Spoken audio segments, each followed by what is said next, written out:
My stepmother Linda smiled as she handed me a garbage bag filled with my belongings on my 18th birthday. "Time to make it on your own, sweetie," she said, while my half-brothers smirked from behind her. "Your father's estate is for real family now." 15 years later, I walked into their family meeting as the new owner of their mortgage, their business loans, and essentially their entire lives. But this story? This story starts much earlier than that. Subscribe if you believe the best revenge is a life well lived. Smash that like button if you love a good long game comeback. And settle in because this 20-minute journey is going to be worth every second. Trust me on this one. But let me start at the beginning, because context matters. When I was 7 years old, my mother died in a car accident. It was just Dad and me after that, and honestly, we made a pretty good team. He was a successful commercial real estate developer, and I was his little shadow, following him to construction sites and learning about property values, market analysis, and investment strategies without even realizing it. "Sarah's got a head for this business," he'd tell his colleagues with pride. "Sharp as a tack, this one. Sees opportunities where others see problems." Those were some of the happiest years of my life. Dad would quiz me on property assessments during our weekend drives, and I'd help him review contracts at the kitchen table. I thought I was just spending time with my father. Looking back, I realized he was giving me an education worth millions. Everything changed when I was 11 and Dad married Linda. Linda came with 2 sons from her previous marriage, Derek, who was my age, and Brandon, who was 2 years older. From day one, it was clear that Linda saw Dad as a meal ticket and me as an obstacle to her son's inheritance. The changes were gradual at first. Dad started spending less time with me and more time with his new family. Linda would schedule family activities when I had school events, ensuring I felt left out. She'd make comments about how I needed to adjust my expectations now that there were other children to consider. But the real shift happened when I was 13. Dad had a massive heart attack while reviewing a development proposal at his office. He survived, but it changed him. The doctors said the stress of his business was literally killing him, and Linda was right there to reinforce that message. "Richard, you need to slow down," she'd say, rubbing his shoulders while giving me pointed looks. "Think about Derek and Brandon's future. Think about what's really important." Slowly, Linda convinced Dad to step back from the day-to-day operations of his business. She brought in a management company to handle things while Dad focused on his health and family. What she really did was position herself as the gatekeeper to Dad's attention and decision-making. I watched my father transform from a sharp businessman into someone who seemed tired all the time, someone who delegated more and more of his life to Linda's management. She controlled his medication schedule, his diet, his social calendar, and increasingly, his relationship with me. "Sarah, your father needs rest," became her constant refrain whenever I wanted to talk to him about anything substantial. Maybe you could find something else to do? The something else I found was studying. If I couldn't learn from Dad anymore, I'd learn from books, online courses, and eventually from some of the smartest professors in the country.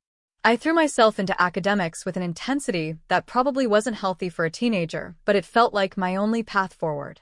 By the time I was 16, I was taking college-level courses and had already been accepted to several universities with full scholarships. Dad seemed proud when I told him about my acceptance to MIT, but Linda's response was different. "College is expensive, Sarah," she said during what should have been a celebration dinner. "And with your father's health issues, we need to be smart about finances. Maybe you should consider community college first, or taking a gap year to work." I stared at her across the dinner table, realizing that she was actively trying to sabotage my future. Dad had always planned to pay for my education. We talked about it since I was little. But now Linda was reframing my success as a burden on the family. That's when I made my first strategic decision. Instead of fighting Linda directly, I doubled down on my independence. I applied for every scholarship, grant, and work-study program I could find. By graduation, I had earned enough funding to attend MIT without asking Dad for a single dollar. Linda seemed almost disappointed that she couldn't use my education costs as leverage to keep me local and under her influence. My 18th birthday fell on a Saturday in June, just 2 weeks before I was supposed to leave for college. I remember waking up excited, thinking Dad might have planned something special like he used to when I was younger. Instead, I found Linda waiting for me in the kitchen with a large garbage bag and a manila envelope. "Happy birthday, sweetie," she said with a smile that didn't reach her eyes. "Time to make it on your own." I stared at the garbage bag, not understanding. "What is this?" "Your things," she said matter-of-factly. "You're 18 now, which means you're legally an adult. Your father, and I think it's time for you to experience real independence." Derek and Brandon were lurking in the hallway, clearly having been briefed on this moment. They were trying not to smirk, but failing. "Where's Dad?" I asked, my voice smaller than I wanted it to be. "Your father is resting. He agrees that this is the right thing for your development. He's actually the one who suggested it." I felt something crack inside my chest. "He wants me to leave? Today. He wants you to learn how to stand on your own 2 feet. Consider it a gift, early preparation for adult life." Linda slid the manila envelope across the kitchen counter. "There's $500 in there to help you get started, and we've arranged for you to stay at the YWCA until you figure out your living situation." $500. To start my entire adult life. I looked toward the stairs, hoping Dad would appear and tell me this was some kind of misunderstanding. He didn't. "What about college?" I asked. "I don't leave for MIT for 2 weeks." "Oh, didn't I mention?" Linda's smile got wider. "We've been thinking about that too. Your father is concerned about the debt you'll accumulate, even with your scholarships. Community college makes much more sense financially. We've already contacted MIT to decline your acceptance." The world tilted. "You did what?" "It's for the best, Sarah. You're smart, but let's be realistic about what kind of life you're actually going to have. MIT is for families who can afford that kind of investment." I looked at Derek and Brandon, who were no longer trying to hide their satisfaction.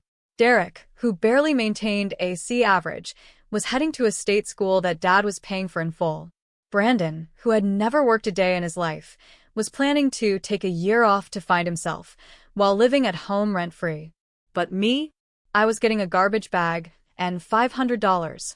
I walked upstairs to my room, my former room, and found that most of my belongings were already gone. My computer, my books, my clothes, everything had been reduced to what could fit in a single trash bag.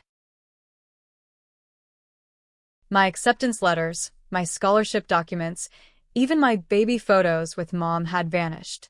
I sat on my stripped bed and called MIT's admissions office from my cell phone. It took 3 transfers and 45 minutes, but I finally reached someone who could help. "Miss Chun, yes, we did receive a call requesting that we withdraw your acceptance," the admissions counselor said. "However, the person who called couldn't answer our verification questions, so we didn't process the request. Your acceptance is still valid, but we do need to confirm your enrollment by Monday." Linda had tried to destroy my future, but she hadn't been smart enough to pretend to be me convincingly. "I'll be there," I told them. "I'm definitely coming." I hung up and made a decision that would shape the next 15 years of my life. I wasn't going to fight Linda for Dad's attention or affection. I wasn't going to try to expose her manipulations or win some kind of family battle. I was going to disappear from their lives completely, and then I was going to win so big that they'd spend the rest of their lives regretting what they'd thrown away. I packed the few things that actually mattered to me, took the $500, and walked out of that house without looking back. I didn't try to say goodbye to Dad. I didn't leave a note. I just vanished from their world as completely as they'd tried to erase me from mine. The next 4 years were the hardest and most transformative of my life. MIT was everything I'd dreamed it would be, but paying for housing, food, and basic necessities while maintaining a full course load and working 2 part-time jobs nearly broke me. There were nights when I survived on ramen and determination, mornings when I'd sleep in the library because I couldn't afford heating in my tiny shared apartment, and weekends when I'd work 18-hour shifts to make rent. But I was also learning at a level that felt almost supernatural. Engineering, computer science, advanced mathematics, economics, business strategy, everything clicked for me in a way that felt like coming home. My professors started recommending me for research projects, internships, and eventually direct PhD programs. Dr. Patricia Wong, my senior project advisor, became the closest thing to a parent I had during those years. She was a successful entrepreneur who had sold 2 tech companies before becoming a professor, and she saw something in me that reminded her of herself. "Sarah, you have the kind of analytical mind that comes along once in a decade," she told me during my junior year. "But more importantly, you have hunger. That combination is going to make you very dangerous in the business world." She was right about the hunger. Every late night, every skipped meal, every moment of exhaustion was fuel for the fire Linda had lit when she handed me that garbage bag. I wasn't just studying to get a degree. I was studying to become the kind of person who could never be discarded again. During my senior year, I started developing a software algorithm for predictive real estate analysis. It wasn't part of any class. It was just something I worked on in my spare time, combining everything Dad had taught me about property development with everything I'd learned about data science and machine learning. The algorithm could analyze market trends, demographic shifts, zoning changes, and dozens of other variables to predict property values with unprecedented accuracy. My beta tests were showing prediction rates above 90%, which was unheard of in real estate forecasting. Dr. Wong took one look at my preliminary results and made a phone call that changed my life. "Sarah, I'm introducing you to Marcus Rivera," she said after setting up a meeting. "He's a venture capitalist who specializes in prop tech startups. He's going to want to see your algorithm." The meeting with Marcus was supposed to last 30 minutes. It went for 3 hours. By the end of it, Marcus was offering to fund my algorithm development in exchange for equity in whatever company I wanted to build around it. But more than that, he was offering to become my mentor in a world I'd only observed from the outside. "Here's what I see, Sarah," Marcus said as we shook hands. "You've built something that could revolutionize commercial real estate investment. But the technology is only half the battle. The other half is having the capital and connections to scale it properly." He introduced me to a network of investors, real estate developers, and tech entrepreneurs who became my unofficial graduate school in building wealth. While my MIT classmates were applying for entry-level jobs at consulting firms and tech giants, I was learning how to turn my algorithm into an empire. I graduated summa cum laude with degrees in computer science and economics. I also graduated with a fully funded startup, 3 angel investors, and a 5-year plan that would have made Dad proud. I named my company Meridian Analytics, and within 6 months, we had our first major client, a commercial real estate firm in Boston that wanted to test our predictive modeling on their portfolio. The results were spectacular. Our algorithm helped them identify undervalued properties that appreciated 40% within 18 months, while also flagging overpriced investments that would have cost them millions. Word spread quickly in the tight-knit world of commercial real estate. Within a year, we had clients across New England. Within 2 years, we were working with major developers in New York, Chicago, and Los Angeles.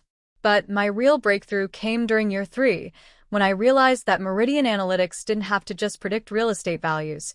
We could use our predictions to make our own investments. I started small, using my personal savings and profits from the consulting business to buy undervalued properties that our algorithm flagged as likely to appreciate.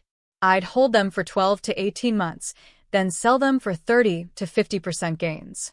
Those profits went into larger investments. Strip malls, small office buildings, residential developments, anything our algorithm identified as underpriced relative to future value. Marcus called it eating our own cooking, and it worked better than either of us had dared to hope. By year 5, my personal real estate portfolio was worth over $8 million, and Meridian Analytics was generating $12 million in annual revenue. But I still wasn't satisfied.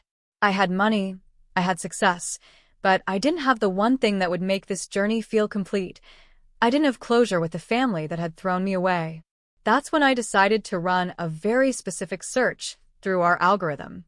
I wanted to see what had happened to Dad's business, to the properties he developed, to the legacy I was supposed to be part of. What I found was both sad and predictable. Dad had died of another heart attack 3 years earlier. Linda had inherited everything, just as she'd planned. But without Dad's expertise, and with the management companies she'd hired proving to be expensive and ineffective, the business had been struggling. She'd sold off several of Dad's prime development projects at significant losses, liquidated his stock portfolio during a market downturn, and mortgaged his properties to cover operational shortfalls. Derek had graduated with a business degree and was theoretically helping to run the company, but based on public records and financial filings, his main contribution seemed to be drawing a salary for minimal work. Brandon had never finished college and was living off a trust fund that was depleting faster than Linda had expected. The family that had once controlled a $5 million real estate empire was now barely holding on to half of that, and most of it was leveraged with debt. But here's what really caught my attention. Several of Dad's properties were showing up in our algorithm as severely undervalued relative to their development potential. Linda and Derek simply didn't understand what they owned or how to maximize its value.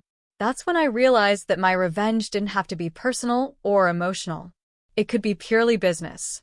I spent the next 6 months researching every aspect of their financial situation.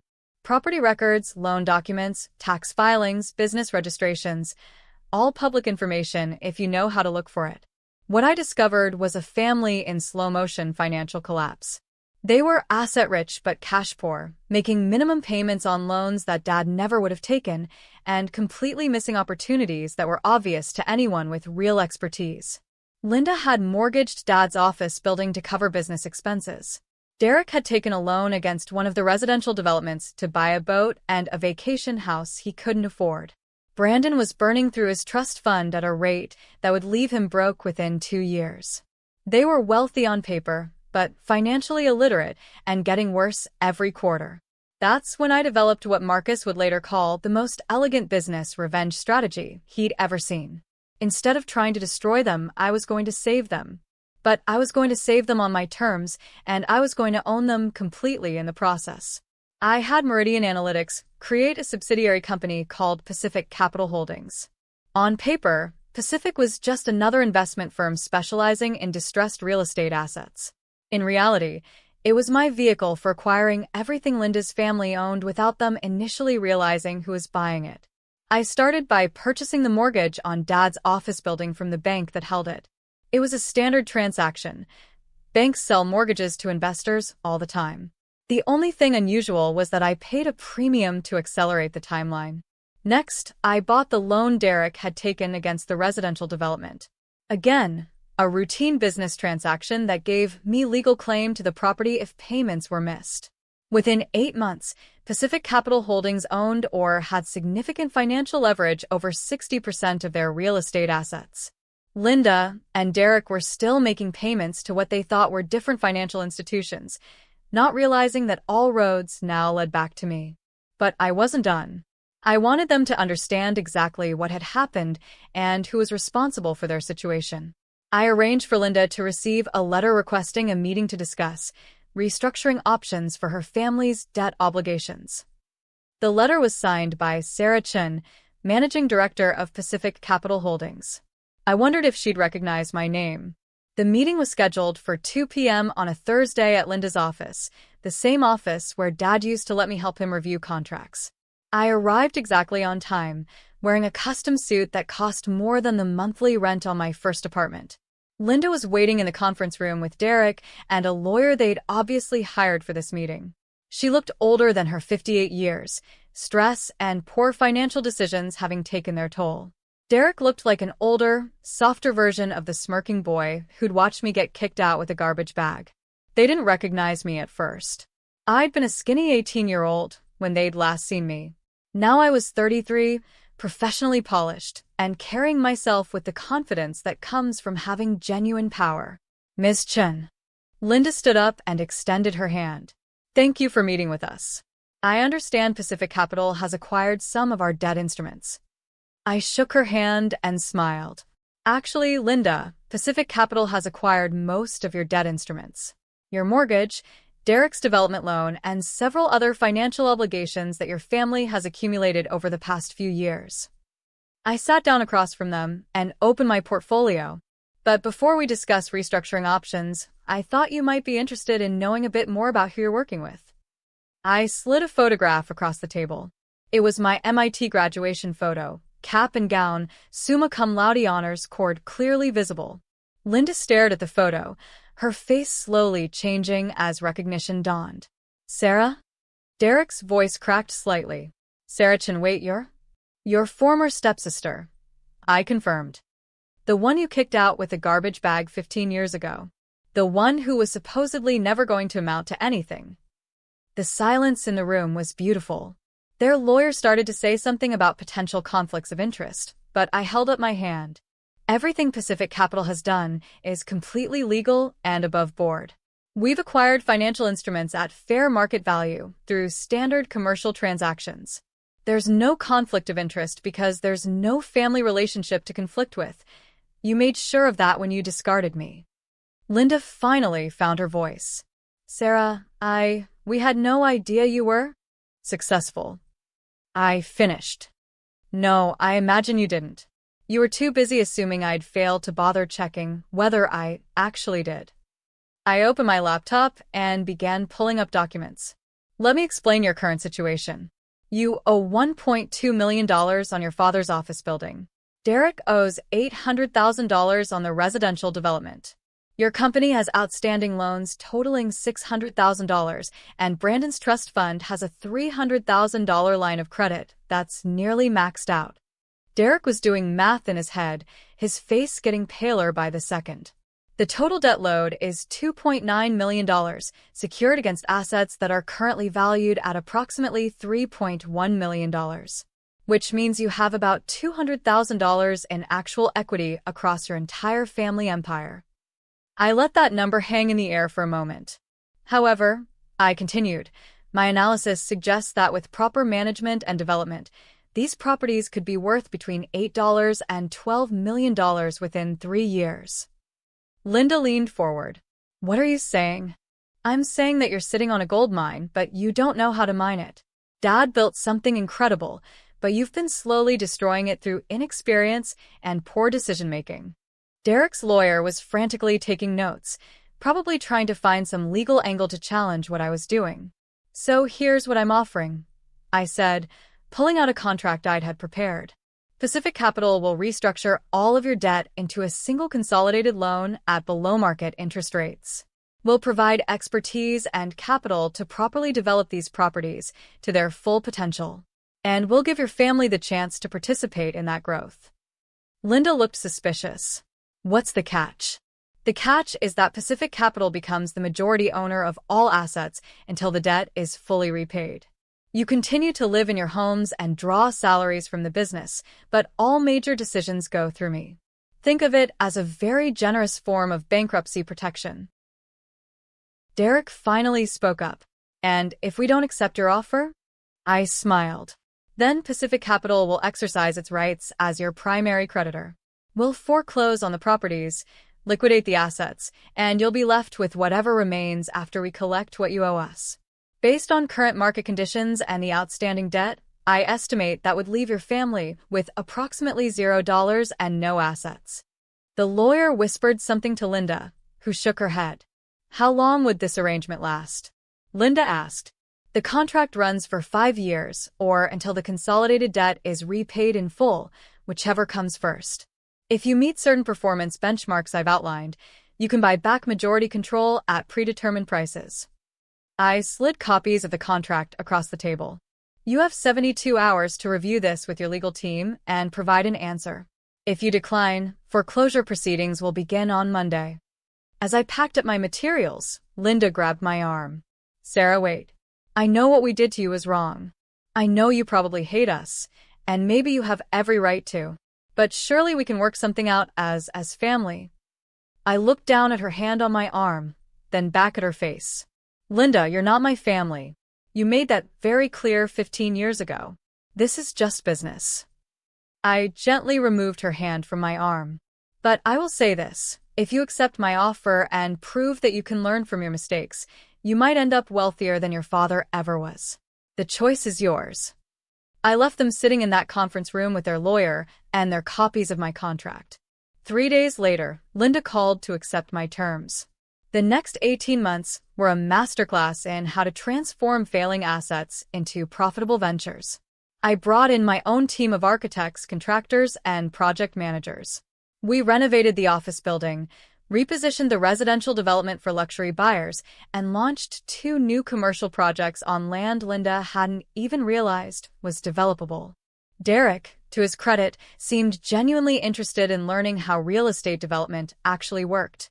I put him through what I call business boot camp, everything Dad should have taught him, but Linda had prevented. Brandon was harder to motivate, but eventually found a role in property management that played to his strengths in dealing with people. Linda mostly stayed out of the way, which was the smartest thing she could have done. By the end of year 2, the portfolio was worth $9.2 million and generating positive cash flow for the first time since Dad's death. Linda's family was receiving larger salaries than they'd ever drawn from the business, and their debt was being paid down ahead of schedule. But the most satisfying moment came during our 3rd annual review meeting. Linda looked across the conference table at me and said something I'd been waiting 15 years to hear. "Sarah, I owe you an apology. More than an apology. I was wrong about everything. About you, about what you were capable of, about what was best for this family." She paused, choosing her words carefully. "When Richard died, I thought I was protecting Derek and Brandon's inheritance. I thought you were a threat to their security. I was so focused on what I thought was a zero-sum game that I couldn't see that having you as part of this family would have made all of us more successful." Derek nodded. "Dad always said you had a head for this business. I didn't understand what he meant when we were kids, but I do now. You see things the rest of us miss." I looked around the table at the family that had thrown me away and then, through their own poor choices, ended up working for me. "I appreciate that," I said. "But you should know, I didn't do this for your family. I did this for Dad. This business was his life's work, and watching you nearly destroy it was harder to accept than being kicked out of your house." Linda's eyes filled with tears. "He would have been so proud of what you've accomplished." "I know," I said simply. "That's all I ever really wanted." 6 months later, Derek and Brandon had saved enough money to buy back 30% ownership in the business. Linda used her share of the profits to purchase a smaller home and establish a college fund for her future grandchildren. As for me, I maintained controlling interest in Dad's business while expanding Pacific Capital into a full-scale real estate development company. Today, my personal net worth is north of $50 million, and Meridian Analytics is being courted by tech giants who want to acquire our predictive modeling technology. But more than the money, more than the success, I have something that 18-year-old girl with a garbage bag could never have imagined. I have the deep satisfaction of knowing that I turned being discarded into becoming indispensable. Linda was right about one thing: I did learn to make it on my own. I just made it further than any of them thought possible. The last time I saw Linda was at Derek's wedding 6 months ago. As his business partner, I was invited to sit with the family. During her mother of the groom speech, Linda mentioned how grateful she was that Sarah found her way back to us and helped save our family's legacy. After the reception, she approached me with a small wrapped gift. "What's this?" I asked. "Something I should have given you a long time ago," she said. Inside the box was Dad's watch, the one he wore every day when I was little, the one I used to wind for him on Sunday mornings. "Richard left this to you in his original will," Linda said quietly. "The will he wrote before he got sick, before I influenced his decisions. I had the lawyer create a new version that gave everything to me, but I kept this because I couldn't quite bring myself to give it away." I held Dad's watch, feeling its familiar weight in my palm. "He wanted you to have it," Linda continued, "along with a letter I never gave you." She handed me an envelope with my name written in Dad's handwriting. I didn't open the letter until I got home that night. When I did, I found words that made me cry for the first time in years. "My dearest Sarah," it read, "if you're reading this, it means I'm gone, and Linda has finally given you what I meant for you to have. I know she thinks she's protecting her sons by limiting your inheritance, but she doesn't understand that the greatest gift I can give any of my children is the knowledge that they're capable of creating their own success. You have a mind for business that reminds me of myself at your age, but you also have something I never had, the determination that comes from having to fight for everything you earn. That combination is going to make you unstoppable. I'm not worried about your future, sweetheart. I'm excited about it. You're going to do things I never dreamed of, and I wish I could be there to see it." The watch was my father's and his father's before him. It's never been the most expensive thing I owned, but it's been the most valuable because it represents time, the most precious resource any of us have. Use your time wisely, Sarah. Build something that matters. And remember that no matter what anyone else tells you about your worth, you carry the best parts of both your mother and me. I love you, and I'm proud of the woman I know you'll become. I sat in my home office, surrounded by awards and achievements and evidence of a success story that exceeded even my own expectations, and I finally felt something I'd been chasing for 15 years. I felt like I was enough. Not because I'd proven Linda wrong, not because I'd built a fortune, not because I'd saved the family business. I felt like I was enough because Dad had always known I would be. The revenge I'd spent 15 years planning and executing wasn't really about Linda or Derek or Brandon. It was about proving to myself that the little girl who used to help her father review contracts was still in there, still capable of seeing opportunities where others saw problems. Linda had thrown me away thinking I was worthless. But Dad had known better.